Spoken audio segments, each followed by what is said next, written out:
Gubernur Jawa Barat Deddy Mulyadi memenuhi janjinya mengirimkan siswa bermasalah ke barak militer dan menjalani pendidikan. Anak-anak yang dikirim ke barak Resimen 1 Armet ini merupakan anak-anak yang sering tawuran dan bolos sekolah. Sebanyak 39 anak-anak yang rata-rata masih di bawah umur Kamis siang tiba di markas Resimen Armet 1 dengan diantar orang tua masing-masing serta Bupati Purwakarta Saiful Bahri Binjen. Para orang tua mengaku tidak keberatan anak-anaknya menjalani pendidikan di barak militer. Anak-anak yang dinilai bermasalah yang bertempat tinggal di Kabupaten Purwakarta ini akan mengikuti program pendidikan selama 2 pekan. Dididik kan suruh sholat susah, sekolah juga susah, yang ada kenakalan. Tapi mudah-mudahan gitu ada hikmahnya, yang jumlah lagi yang baik, supaya lebih baik gitu ya. Iya, rumah susah. Sebelumnya udah pusing ngedidiknya Bu. Sama aja pusing. Bagi orang tua kan mau yang baik ke anak ya, kena nggak didengar, ya udah kalau bau gini ya apa-apa. Ya.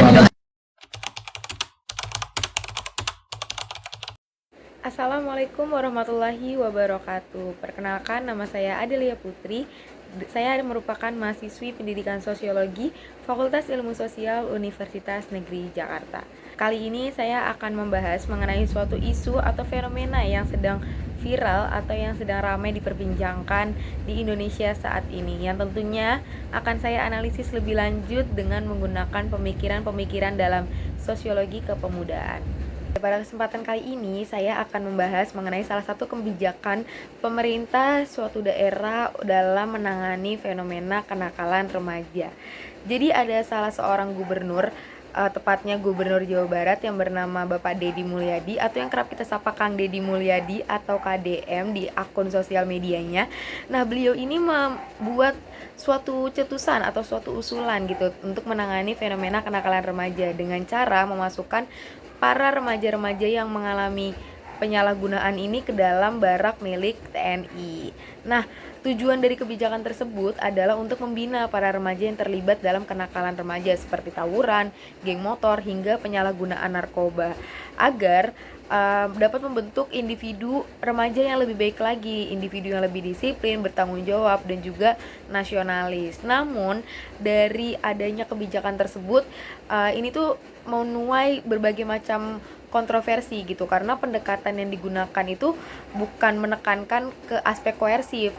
Nah, dalam video ini saya akan mencoba membahas mengenai isu tersebut menggunakan perspektif sosiologi kepemudaan dengan menyoroti berbagai dinamika identitas, struktur sosial, dan juga pendekatan pembinaan terhadap remaja. Kita membahas kajian melalui sosiologi kepemudaan, kita bahas dulu kajian mendalam secara umum.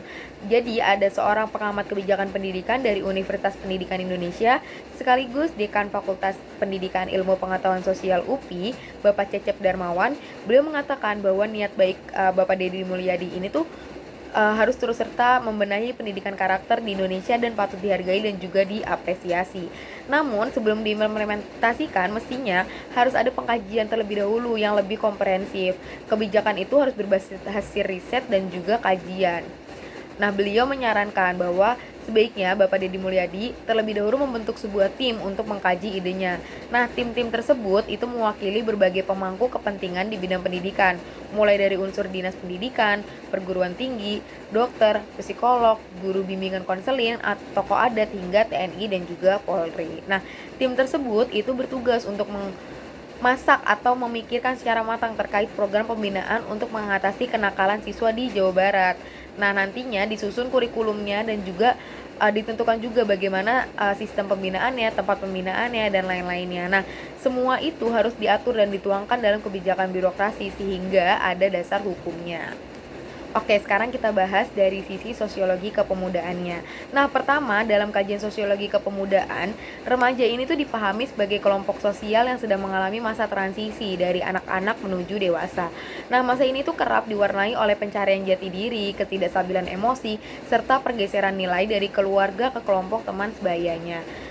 Nah, remaja ini tuh juga sedang mencari peran dan juga identitas yang sesuai dengan diri mereka di tengah lingkungan sosial yang semakin kompleks. Ketika sistem sosial seperti sekolah, keluarga, ataupun lingkungan itu gagal menyediakan ruang yang aman dan juga suportif, remaja ini tuh rentan mencari identitas alternatif melalui kelompok-kelompok yang menyimpang secara sosial.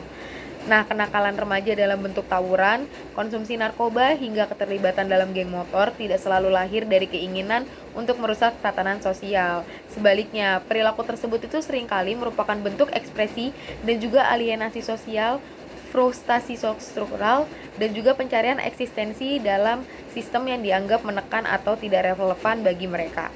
Nah, dalam konteks ini, mengirim mereka ke barak TNI justru beresiko untuk memperparah rasa terasing mereka dari masyarakat, alih-alih menjadi solusi jangka panjang.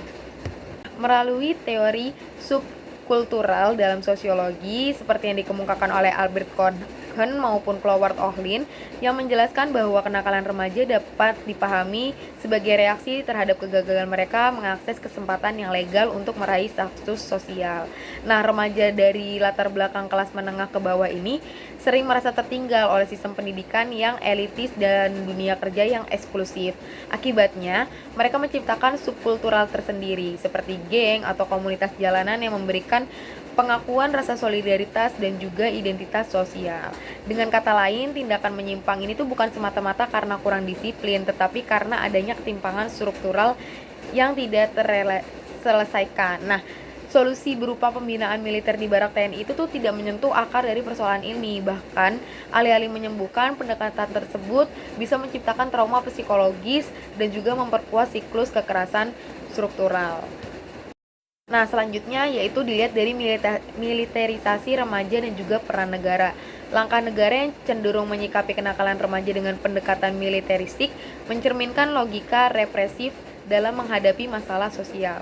Negara lebih melihat remaja nakal sebagai potensi ancaman ketertiban, bukan sebagai kelompok rentan yang memerlukan perhatian khusus. Dalam sudut pandang sosiologi kritis, kebijakan seperti ini menunjukkan adanya kecenderungan untuk mengontrol kelompok muda secara top-down, tanpa memberi ruang partisipasi ataupun dialog sosial. Nah, kebijakan militerisasi juga menormalisasi pendekatan kekerasan dalam menyelesaikan persoalan sosial. Hal ini tuh bertentangan dengan prinsip-prinsip pedagogis yang menekankan empati, konseling, dan juga pendidikan karakter sebagai strategi pembinaan remaja. Nah, kalau remaja ini terbiasa dihadapkan dengan kekerasan simbolik dan juga fisik sebagai cara negara mengatur mereka, maka besar kemungkinan juga mereka akan mereproduksi bentuk kekerasan serupa dalam relasi sosial berikutnya. Nah, ada beberapa alternatif pendekatan lainnya yang dapat menyelesaikan fenomena kenakalan remaja. Nah, daripada mengandalkan institusi militer, sosiologi kepemudaan itu menyarankan perlunya adanya pendekatan yang lebih edukatif dan juga partisipasif. Nah, negara dan juga masyarakat sipil itu bisa menciptakan ruang aman bagi remaja untuk mengekspresikan diri dengan belajar memecahkan konflik secara sehat. Beberapa strategi yang bisa ditempuh yaitu antara lain dengan revitalisasi peran sekolah.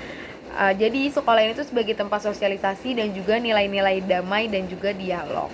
Nah, yang kedua yaitu dengan pemberdayaan organisasi kepemudaan seperti Karang Taruna, komunitas seni, atau olahraga sebagai kanal positif untuk energi remaja. Yang ketiga dengan program mentoring dan juga konseling psikososial yang melibatkan relawan yang profesional.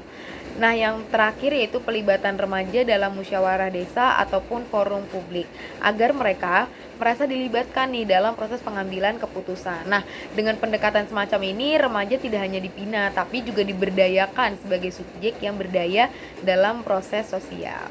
Nah, dalam menghadapi kenakalan remaja dengan pendekatan militeristik adalah bentuk kegagalan dalam memahami dinamika pemuda sebagai kelompok sosial yang kompleks. Dalam perspektif sosiologi kepemudaan, remaja ini tuh bukan hanya sekedar objek kontrol negara, tetapi juga aktor sosial yang memiliki potensi besar untuk berkontribusi dalam pembangunan masyarakat. Oleh karena itu, solusi terhadap kenakalan remaja harus berakal pada pemahaman sosiologis yang komprehensif, bukan sekedar pendekatan disiplin yang otoriter. Nah, transformasi sosial yang sejati hanya bisa terjadi jika kita mampu mendekati remaja dengan empati, mendengarkan suara mereka, dan juga menyediakan ruang yang inklusif untuk tumbuh dan juga berkembang.